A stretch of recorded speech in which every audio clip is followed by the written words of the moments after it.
Is manifestation real? This is kind of one of the million-dollar questions in spirituality.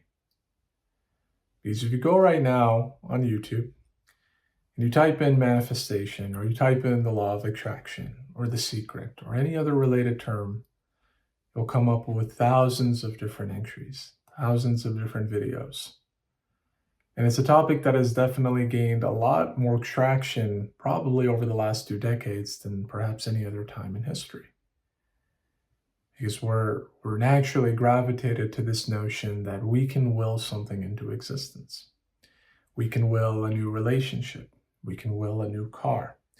We can will material success, or a promotion, or a job. And so naturally, there's been a lot of interest in this topic. And I wanted to spend some time on this video exploring the idea of manifestation, whether or not it exists, and how we should ultimately view this term, how we should ultimately view this subject. Now, to start with, when we talk about manifestation, right? Manifestation, of course, can have several different interpretations, but the way I see manifestation is something is made apparent and manifests itself. You may not have seen it before, but now it's here. So by its very nature, it means that that thing already existed to some degree. And you just needed some sort of a time, or we needed to remove some kind of a veil to make that thing appear. So for example, if you want to manifest a better body, or a stronger body, a six-pack or whatnot, well, those muscles are already there in your body. They may be covered by layers of fat, or they may be obscured by what you've been eating, or how you've been exercising, but it's there. It can be chiseled, and just like an ice sculpture, that masterpiece is already embedded in the block of ice. But it's up to us to chip away at it, to chip away at all the excess layers to reveal the masterpiece within.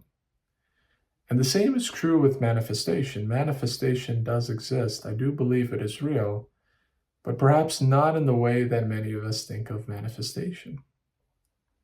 Manifestation is not, I'm just going to keep saying this and wish it into the universe, it will happen.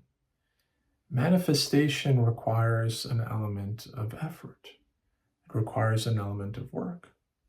You cannot say, I'm going to manifest a wife for myself, or a husband for myself, and then tomorrow your wife or husband walks into your life. You have to work in concert with whatever it is that you're trying to manifest. I see this a lot with relationships and dating in particular, right? Where people are trying to say affirmations and they're trying to manifest the love of their life, but the love of their life is a result of their actions as well. Remember, your actions and your thoughts are what's contributing to the entire manifestation scheme, right? It's not like it's independent of that. It's not like you are just invoking God, or you're invoking the universe to create this for you. You are an actor in this. You play a role in the manifestation process. It reminds me a little bit of kind of the line from, I don't know if you guys have watched the movie The Last Samurai, but there's a line where, the two actors, one of them being Tom Cruise, of course, is asked, do you believe in destiny? And Tom Cruise's character responds, I believe a man does what he can until his destiny is revealed. And the reason I bring up this quote, and the reason I love it so much, is because, when we think about destiny and free will, we sometimes think that it has to be either or. We don't realize that they can actually both exist, right? There could be a higher level destiny that you and I are not aware of. But at the same time, we also do have an element of free will. So maybe our free will is also embedded within our destiny. In other words, to our minds, it may appear free will. And so therefore, we're not depressed, or we're not sad because we don't have control, because in our minds we have complete control. But overlaying all of this could also be our destiny, could also be our predestined trajectory in life. And so both of those things exist. The only way that it can exist is if we all of a sudden occupy a higher level of consciousness where we no longer identify ourselves as just this mind and body, and instead identify ourselves with a universal presence, with God in essence. That is when we identify everything as destiny. But as long as we live in this kind of human world, as long as we live on this physical plane, then we will see ourselves as having an element of free will, with God or the universe, or however you want to look at it, having the kind of the destiny and the one being responsible for true manifestation. So the reason I mention all these things is because both of these things are required, right? You can both pray to God, you can both pray to the universe or wish or manifest these things, but at the same time, you also have an element to do, right? It reminds me of another story where this guy is drowning in a river, and he has such a strong faith in God, right? And he's like, God's gonna rescue me. God's gonna rescue me because I'm such a devout follower and I worship him all the time, and he's gonna ultimately rescue me. And so, minutes after he's trying to pull himself out of the water, a life raft comes, and the guy in the raft says, "Hey, I'll pull you out of this water. Just jump into my boat." And he says, "No, no, thank you. I'm fine. Like, God's gonna come. He's gonna rescue me. Everything will be okay." And so the guy in the raft goes on, and he's, the guy that's drowning is still trying to pull himself out, but he's struggling. But he still has hope. He still has faith. He said, "You know what? This is a very challenging period in my life, but ultimately God will come through." And so minutes pass, and another person comes trying to rescue him. This time with a lifeboat, and throws a life jacket, and the guy refuses. Finally, a helicopter comes, and they throw down a rope, and they said, "Get on this rope because this river is going to kill you if you don't jump out now." And this time as well, the drowning man declined and said, "Nope, God's going to come. He's going to save me." And so you know what happens? The guy ultimately drowns, and he ends up going to heaven. He goes to heaven and he meets with God, and he's puzzled by it. He asks God, "God, I've been such a devout follower of yours. I've worshipped you all the time. I've prayed to you all the time. I've done good deeds. And this whole time that I was drowning, I had this hope, this faith that you would come and rescue me. How come you didn't come save me?" And God responded to this individual and said, "I did. I tried to save you. I sent you 3 different people to go out and rescue you, and you refused all of them." And so the moral of the story, as I'm sure you probably can get, is that yes, you should rely on a higher power. You should rely on God. You should, accept that there is some things beyond your control, and that of course God or the universe or Atma, or whatever deity or universal power that you believe in, which they're all the same, by the way, is responsible for a lot of things, but also your actions are also responsible for a lot of things, right? God gave us a brain for a reason. It's not to just sit on our hands and wait for things to come to us. It's to actually go out there ourselves, but to also work in alignment with God, right? To listen to our intuition, because our intuition is ultimately the voice of God. If our intuition tells us something doesn't feel right, or it just doesn't, give the right vibes, well, then that's God telling us to maybe back away and do something else. And similarly, if something naturally speaks to us, just resonates with us on a completely deeper level, a level that we can't put words to or ideas to, then that's God kind of nudging us in that direction. So ultimately, manifestation is real, but manifestation is not kind of the lazy work of just praying to God or praying to the universe and hoping that things will manifest. You have to take an active role in your manifestation.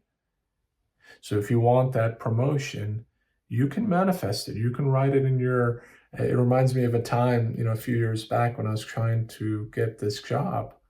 And I would write in my notebook every day, "I'm going to get this job. I'm going to get this job. I'm going to get this job."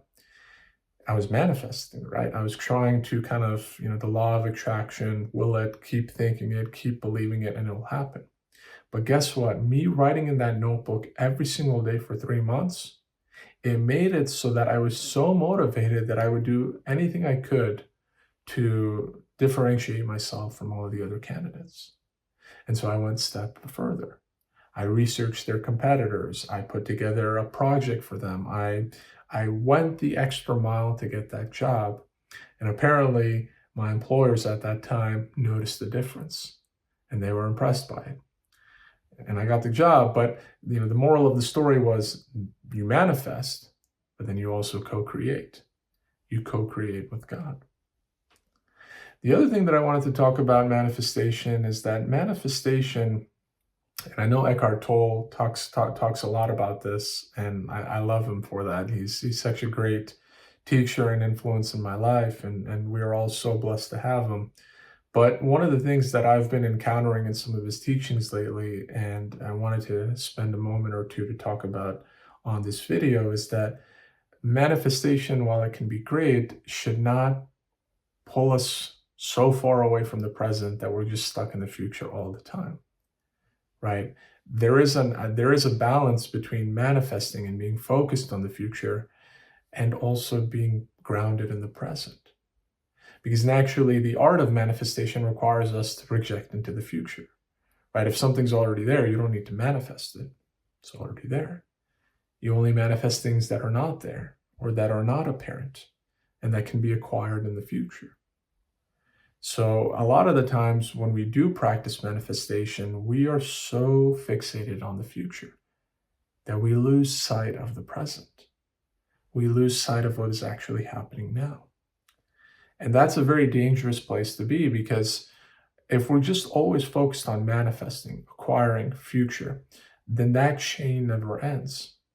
As soon as we get that job, as soon as we get that relationship, as soon as we get that wealth, as soon as we get that spiritual understanding, there will be another thing that we will try to manifest.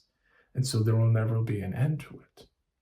The only way to actually escape this vicious cycle is if we step back and if we see that, okay, it's okay to want these things. It's okay to try to aspire toward them. It's okay to manifest them. But at the same time, are we doing it from a position of presence? Are we doing it from a position of being here now? Because if we're not, then we're just stuck into the ego cycle of craving and desire and attachment, and not in a state of peace, balance, and understanding. So this is an important point here. And as I mentioned, Eckhart Tolle does a great job talking about this. If you're interested, check out some of his videos on it. I'm sure you'll find it helpful. But I wanted to, since we're talking about the topic of manifestation, I also wanted to bring this element of time and this important concept of being present while still manifesting. So I hope you guys enjoyed this video and got maybe a little bit of a deeper perspective of manifestation. It's so much more than perhaps what you've been hearing or reading about in some spiritual channels. It's not just about getting what you want in life. It's about manifesting what's already there. It's about being in the present moment. It's about co-creating the life that you want with the help of God. These are things that I think sometimes traditional mainstream channels, spiritual channels, sometimes seem to overlook. Maybe because it's probably complex for the masses or for a lot of people, but these are things that need to be discussed. There are things that need to be considered. Because otherwise, you'll try to manifest for a day or two or a week, and guess what? You still haven't found the love of your life. You still haven't got that job. And then guess what? You quit on manifestation altogether. And then you start to doubt spirituality altogether. You start to doubt God. You start to doubt going in this life. And then you become more consumed in your ego's ways of trying to do everything for yourself. So that's what I want all of us to avoid. I want us to actually trust God more, but to also do more, be more, and just live here now more.